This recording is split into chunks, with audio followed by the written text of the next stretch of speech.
Hello बच्चों, कैसे हैं आप लोग। Good morning, good afternoon, good evening. उम्मीद करता हूं आप सभी ठीक हैं और एग्जाम की तैयारियां कर रहे हैं।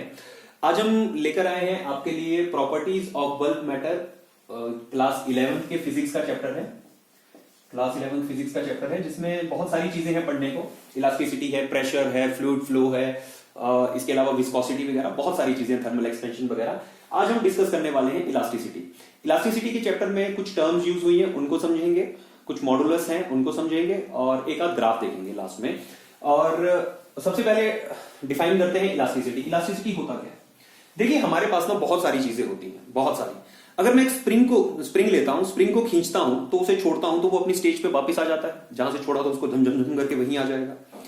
अगर मैं कागज लेता हूं, उसको बढ़िया स्क्रम्बल करता हूं, बढ़िया ऐसे दबाता हूं और उसको छोड़ देता हूं, क्या वो वापिस वैसा ही फ्लैट हो जाएगा? नहीं होगा। तो हमारे आसपास कुछ ऐसी चीजें होती हैं जिनको अगर हम लोग एक फोर्स लगाएं डिफॉर्म करने के लिए, the word is deforming force. अब हम इस पूरे चैप्टर में बहुत सारी जगह पर एक्सटर्नल फोर्स की जगह पर, जहां पर हम एक्सटर्नल फोर्स शब्द इस्तेमाल किया करते थे, वहां पे एक नया शब्द इस्तेमाल करेंगे, डिफॉर्मिंग फोर्स। मतलब दोनों का एक ही होता है। देखिए, अगर हम किसी चीज को खराब करने के लिए उसके ऊपर एक फोर्स लगा रहे हैं, मेरे पास एक कागज है, मैंने उसको इकट्ठा किया, बढ़िया उसका ऐसा एक बढ़िया मारो। वो जो मैंने बनाया उसको कुछ करने के लिए, इकट्ठा करने के लिए मुझे फोर्स लगानी पड़ी होगी। वो जो फोर्स मैंने उसकी शक्ल सूरत खराब करने के लिए लगाई है, उस फोर्स को कहते हैं डिफॉर्मिंग फोर्स। डिफॉर्म का मतलब होता है किसी चीज की शक्ल खराब कर देना। ठीक है जी, आपने उसकी शक्ल खराब कर दी, डिफॉर्म कर दिया, तो इस फोर्स को नाम दिया हमने डिफॉर्मिंग फोर्स। असल में हमने तो लगाई थी, ये कागज था बढ़िया, देखिए ये कागज का पीस था, इसके ऊपर फोर्स लगी, इसको मैंने ऐसे ऐसे जंगल जैसा करके रख दिया। जो मैंने इसके ऊपर ये फोर्स लगाई, ये फोर्स थी तो एक्सटर्नल फोर्स, लेकिन यहां पर इसकी शक्ल बिगाड़ने के लिए इस्तेमाल की गई है, इसलिए हमने इसका नाम रखा डिफॉर्मिंग फोर्स। तो जब हम किसी चीज के ऊपर डिफॉर्मिंग फोर्स लगाते हैं, यहां पे स्प्रिंग, ये स्प्रिंग है। अब अगर मैं स्प्रिंग को इस तरफ को खींचता हूं तो ये कुछ ऐसा खुल जाएगा, समथिंग लाइक दिस, खुल जाएगा। जैसे ही मैं इसे छोड़ूंगा, ये अपनी पोजीशन को वापस गेन करने के लिए लगातार स्ट्रगल करेगा और लास्ट में इसी पोजीशन पे आ जाएगा जैसा ये पहले था। तो ऐसे मटेरियल जो डिफॉर्मिंग फोर्स, देखो इसको हमने डिफॉर्म करने के लिए एक फोर्स लगाई, उसको हटाने के बाद अपनी एक्चुअल पोजीशन रीगेन कर लेते हैं, ऐसी चीजों को कहते हैं इलास्टिक ऑब्जेक्ट्स। मतलब ये इनकी प्रॉपर्टी है इलास्टिसिटी की, property of regaining its original position after removal of deforming force, it is called as elasticity. तो इलास्टिसिटी की डेफिनेशन होगी, साथ में लिखो यहां पे, property of any material to regain its original position या state after removal of deforming force. Deforming force का हटना जरूरी है। जब डिफॉर्मिंग फोर्स हटेगी तब अगर ये अपनी पोजीशन रीगेन कर रहा है, तब हम कहते हैं कि ऐसी ऑब्जेक्ट इलास्टिक ऑब्जेक्ट है। और जिसके अंदर ये प्रॉपर्टी नहीं होती है, ऐसी चीजों को हम लोग प्लास्टिक कहते हैं। तो एक वर्ड है, एनसीईआरटी समझाती है, elastic bodies and plastic bodies. तो आप कह सकते हैं ऐसी बॉडीज जो अपनी पोजीशन रीगेन कर लेती हैं after removal of external force या डिफॉर्मिंग फोर्स, उन्हें कहते हैं इलास्टिक बॉडीज। और जो नहीं करती हैं, जो अपनी पोजीशन पर रीगेन नहीं करती, उन्हें कहते हैं प्लास्टिक बॉडीज। तो हमारे यूनिवर्स में पाई जाने वाली ऑलमोस्ट हर चीज के ऊपर इलास्टिसिटी का फैक्ट काम करता है, इवन पत्थर, लकड़ी, इन सब चीजों के ऊपर भी। सो इसी इलास्टिसिटी में हमने देखिए तीन चीजें होगी। इलास्टिसिटी मैंने आपको बता दिया क्या होता है। इसी का रेसिप्रोकल होगा प्लास्टिसिटी, कि ऐसी प्रॉपर्टी जिसमें कोई ऑब्जेक्ट अपनी पोजीशन रीगेन नहीं करती है, उसे हम प्लास्टिसिटी कहेंगे। और इलास्टिक बॉडीज और प्लास्टिक बॉडीज के बारे में भी हमने बात कर ली, ठीक है। तो इसके बाद एक टर्म है इस चैप्टर में जो बहुत जरूरी है, इसे कहते हैं स्ट्रेस, और दूसरी टर्म आएगी इसमें स्ट्रेन। तो सबसे पहले स्ट्रेस को डिफाइन करते हैं, स्ट्रेन के बारे में बात करेंगे और फिर देखेंगे इन दोनों का इस्तेमाल करके हुक्स लॉ के साथ थोड़ा सा एक्सपेरिमेंट करेंगे, उसको थोड़ा सा रीडिफाइन करेंगे, ठीक है। तो डालिए अगली हेडिंग डालिए नेक्स्ट। आई होप ये समझ आ गया है। हेडिंग डालिए स्ट्रेस। स्ट्रेस, भाई बहुत स्ट्रेस चल रहा है, एग्जाम का स्ट्रेस चल रहा है। ये स्ट्रेस, ये दिमागी जो स्ट्रेस होती है ना, असल में स्ट्रेस होती क्या है? देखिए डिफाइन, पहले मैं फिजिक्स की जो ओरिजिनल डेफिनेशन चलती है इसके लिए वो यूज करते हैं। स्ट्रेस होता क्या है? इट इज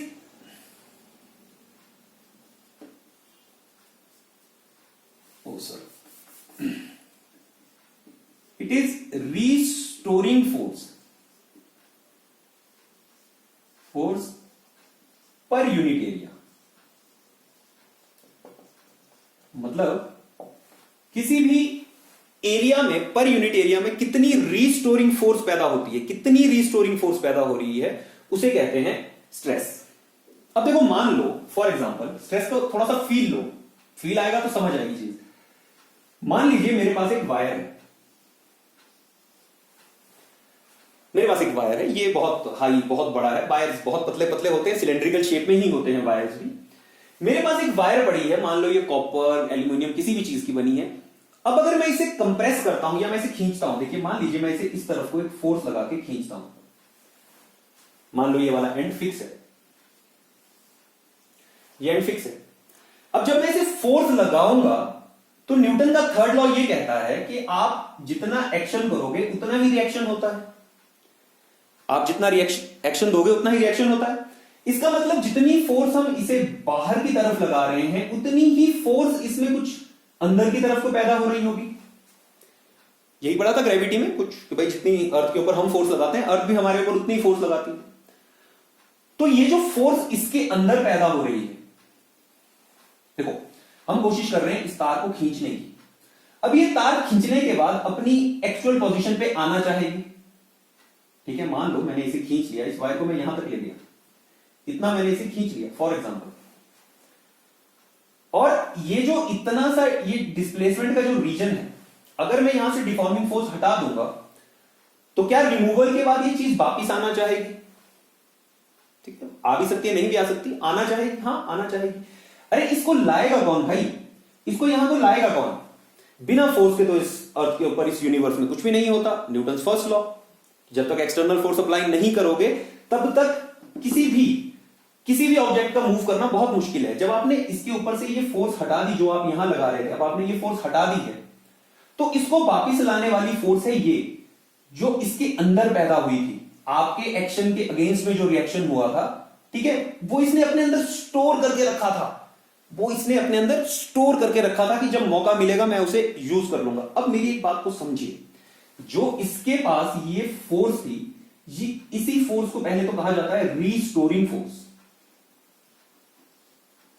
रीस्टोरिंग फोर्स मतलब ऐसी फोर्स जो उसको रिस्टोर करने में काम आएगी, ठीक है। अब ये रिस्टोरिंग जो फोर्स होती है ये इक्वल होती है एक्सटर्नल फोर्स की। जितनी हमने एक्सटर्नल फोर्स लगा रखी है, जितनी हम एक्सटर्नल फोर्स यहां लगा रहे हैं, उसी फोर्स के बराबर होती है ये रिस्टोरिंग फोर्स। तो डेफिनेशन कहती है it is restoring force per unit area. अब एरिया ऑफ क्रॉस सेक्शन है ये, कंफ्यूजन नहीं लेनी है एरिया ऑफ क्रॉस सेक्शन की। जिस क्रॉस सेक्शन में हम लोग फोर्स लगा रहे हैं, इस क्रॉस सेक्शन के पर यूनिट में कितनी रिस्टोरिंग फोर्स पैदा हो रही है, इसको कहते हैं स्ट्रेस। तो अगर आप स्ट्रेस की डेफिनेशन के हिसाब से इसे लिखेंगे तो ये होगा stress is equals to restoring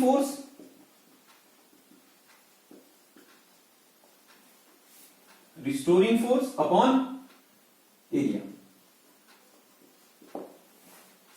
तो अब रिस्टोरिंग फोर्स कितनी है जी? रिस्टोरिंग फोर्स तो हमें पता ही नहीं है कितनी है। आप ऑब्जेक्ट के अंदर जाके कोई नापोगे कि कितनी फोर्स लगी है, तो हम बाहर वाली फोर्स नाप लेते हैं जो हमने लगाई थी। है तो दोनों इक्वल ही ना, इक्वल एंड अपोजिट रिएक्शन। तो ये दोनों अगर इक्वल हैं तो क्या मैं इसी इक्वेशन को ऐसा भी लिख सकता हूं, एफ एक्सटर्नल अपॉन ए, या तो आप इसी को एफ अपॉन ए भी लिख सकते हैं।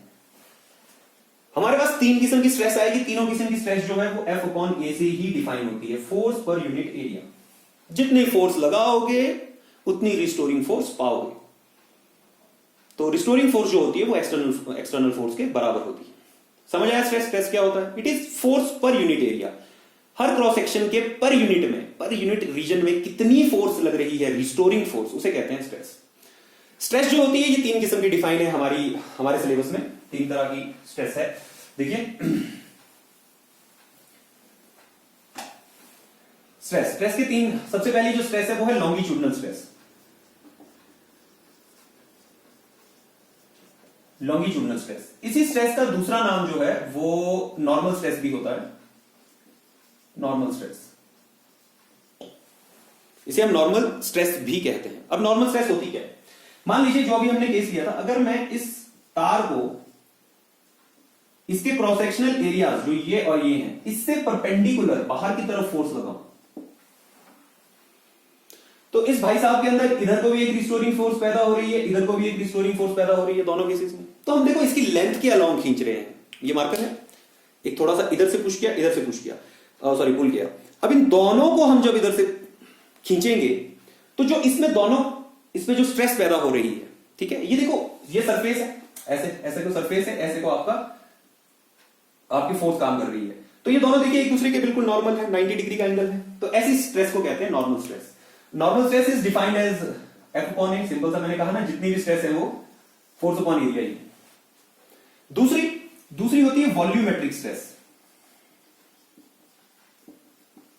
वॉल्यूमेट्रिक स्ट्रेस, देखो जी वॉल्यूमेट्रिक स्ट्रेस क्या होती है, वॉल्यूम के ऊपर काम करेगी। मान लो अगर मेरे पास एक कहीं कंटेनर है, टैंक में पानी है, कुछ भी है, मान लो मैंने इसके अंदर एक क्यूब को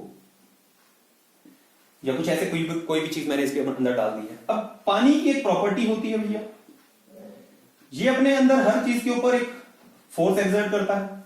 इसके ऊपर यहां पर भी फोर्स लगेगी, यहां भी फोर्स लगेगी, यहां भी फोर्स, यहां भी, यहां भी, यहां भी, हर जगह।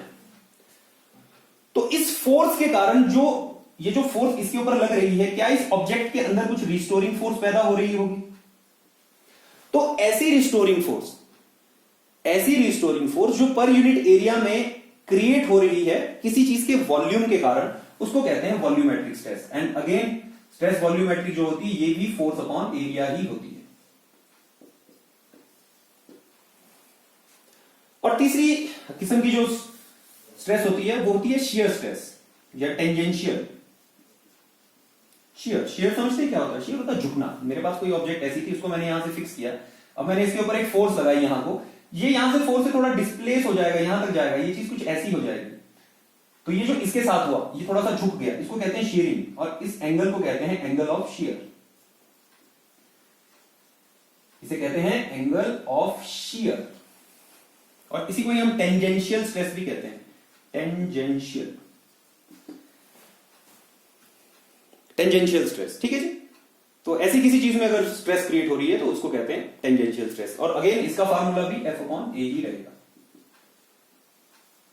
ये तो कहानी होगी स्ट्रेस की, 3 तरह की स्ट्रेस है। अब स्ट्रेन समझते हैं क्या होता है। स्ट्रेन,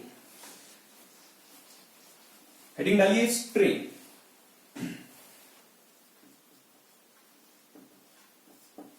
स्ट्रेन क्या होता है? देखो, अगर हम किसी चीज के ऊपर फोर्स लगाएं, चाहे उसको दबाने के लिए चाहे उसको खींचने के लिए, क्या उसके अंदर रिस्टोरिंग फोर्स पैदा होने के साथ साथ और भी कोई चेंज होगा, कुछ ऐसा जो थोड़ा अलग हो? क्या उसकी लेंथ चेंज हो सकती है? अगर हम किसी तार को खींचे तो क्या वो थोड़ी लंबी हो जाती है?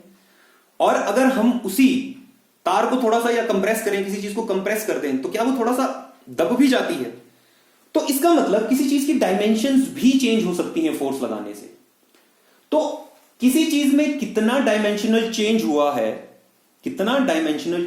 है, फोर्स लगाने के बाद, और उसका रेशियो निकाला जाता है उसकी एक्चुअल डायमेंशन से। Strain is defined as change in dimension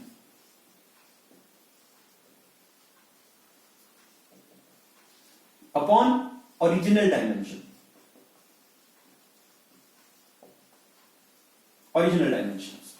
ठीक है, बड़ी सिंपल सी कहानी है कि change in dimension and original dimension.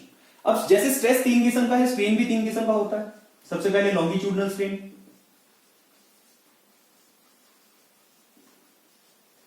Longitudinal strain, मान लो मेरे पास एक वायर है, उसको मैंने ऐसे बढ़िया वही फोर्स लगा रहा था।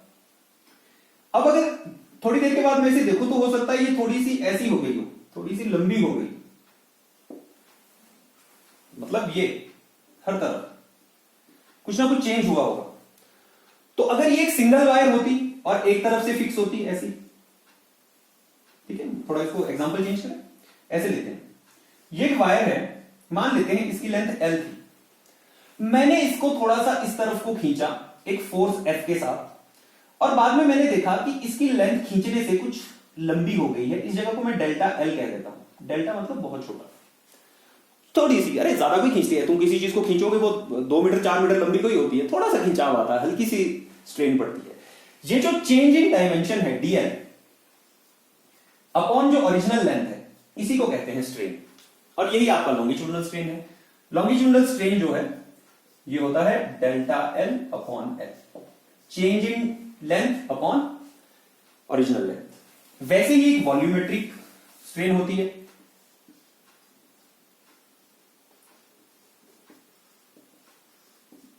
एक वॉल्यूमेट्रिक स्ट्रेन होती है। अच्छा जी, वॉल्यूमेट्रिक स्ट्रेन क्या होती है? वॉल्यूमेट्रिक स्ट्रेन को डिफाइन करते हैं जब किसी चीज का, अगर हम किसी चीज को, सेम वही चीज जो हमने अभी पिछले एग्जांपल में ऑब्जर्व की थी, अगर मैं किसी ऑब्जेक्ट को पानी में डुबोता हूं, ऐसे मैं किसी चीज को अगर पानी में डुबोता हूं और यहां पे मान लो मैंने कुछ रखा हुआ है ऐसे, अब इसके ऊपर जो प्रेशर लग रहा है, जो इसको फोर्स बाहर से इसको डिफॉर्म करना चाह रही है, क्या ये फोर्स लगने के बाद इस ऑब्जेक्ट की, इस चीज की थोड़ी सी डायमेंशन बदल जाएगी, थोड़ा सा कंप्रेस हो जाएगा ये? मान लो आप पानी के अंदर, ये पानी है, इसके अंदर एक गुब्बारा डालते हैं, तो क्या गुब्बारा प्रेशर लगने से थोड़ा छोटा होना चाहिए? हम मान लेते हैं कि हाँ भाई थोड़ा सा प्रेशर लगा है, थोड़ा सा, और उससे उसका वॉल्यूम चेंज हो गया है। तो वॉल्यूमेट्रिक स्ट्रेन होती है change in volume upon original volume. मान लेते हैं इसका वॉल्यूम डेल्टा V चेंज हुआ था और एक्चुअल वॉल्यूम जो था पहले वो P था, तो फॉर्मूला बना डेल्टा V अपॉन V। अब इसमें एक तीसरी चीज आती है, that is shear strain. Shear strain, तीसरी किस्म की स्ट्रेन होती है शियर स्ट्रेन। शियर समझे ना अभी, देखो मान लो मेरे पास इधर एक मस्त सा सिलेंडर रखा था जो कि बॉटम से फिक्स है, जो कहां से? बॉटम से फिक्स है, ये इसका सरफेस है, वो बढ़िया। अब मैंने इसके ऊपर एक फोर्स यहां से अप्लाई की, धक्का मार रहा हूं इसको, तो क्या ये थोड़ी सी झुक जाएगी? मान लेते हैं कि ऐसे ये कुछ ऐसा हो गया, हो सकता है ना ऐसा कुछ, नीचे से तो हिलेगा नहीं, ऊपर की तरफ हिल जाएगी। ये जो इन ओरिजिनल पोजीशन और ये अभी की जो पोजीशन है, इसके बीच में जो ये एंगल थीटा बनता है, इसको कहते हैं एंगल ऑफ शियर। हमने अभी बात की थी एंगल ऑफ शियर। अब इसके अंदर भी कुछ डायमेंशन चेंज हुई है, देखो मान लेते हैं इधर से ये डेल्टा X या डेल्टा L ले लो, और ये यहां पर L है, या मान लो कुछ भी। तो यहां पर जो शियर स्ट्रेन होती है ये डिफाइंड है delta L by L, change in dimension upon ये, और इसी को हम लोग यहां पर tan थीटा से भी डिफाइन करते हैं। tan theta, what is tan theta? Perpendicular upon base, P upon B delta L upon L। अब ये एंगल जो होगा ना, अब हम किसी चीज को ना, अगर हम कोई चीज फिक्स करते हैं, अगर हम किसी चीज को झुका भी दें, थोड़ा सा झुका भी दें, जो चीज फिक्स है, तो वो कितना झुकेगी? क्या बहुत ज्यादा झुक जाएगी? नहीं, ज्यादा नहीं झुकेगी, थोड़ा सा जाएगी। मतलब इतना था तो इतना था, हमने उसको इतना सा ही ला दिया। तो ये जो एंगल बनता है ना, ये एंगल ऑफ शियर, ये बहुत छोटा होता है, this is very very small. ऐसी तरह की जो डिस्प्लेसमेंट होती है इनको पैराएक्सियल भी कहते हैं। पैराएक्सियल होता है ऑलमोस्ट पैरेलल, मतलब आप उसे ज्यादा हिला नहीं पाए। तो जब भी ये एंगल बहुत छोटे होते हैं, जो tan थीटा होता है ये अप्रोक्सीमेटली थीटा के ही बराबर होता है। तो हम इस चीज को ऐसे भी डिफाइन करते हैं कि theta is equals to delta L by L। कहीं कहीं बुक्स में इसे डेल्टा X भी लिखा होता है, तो कंफ्यूजन नहीं लेनी है, सिर्फ change in dimension upon original dimension. तो ये हो गई आपकी 3 तरह की आपके पास स्ट्रेन है। अब इन्हीं 3 किस्म की स्ट्रेन से ही आपको मॉडुलस बनाने होते हैं। आई थिंक इससे स्ट्रेस और स्ट्रेन आपका क्लियर हो गया है। मॉडुलस के लिए हम लोग एक नेक्स्ट वीडियो बनाएंगे, ये वीडियो ऑलरेडी 20 मिनट का हो रहा है, सो इससे आगे हम एक और वीडियो बनाएंगे जिसमें मॉडुलस के बारे में डिस्कशन करेंगे। Okay, thank you.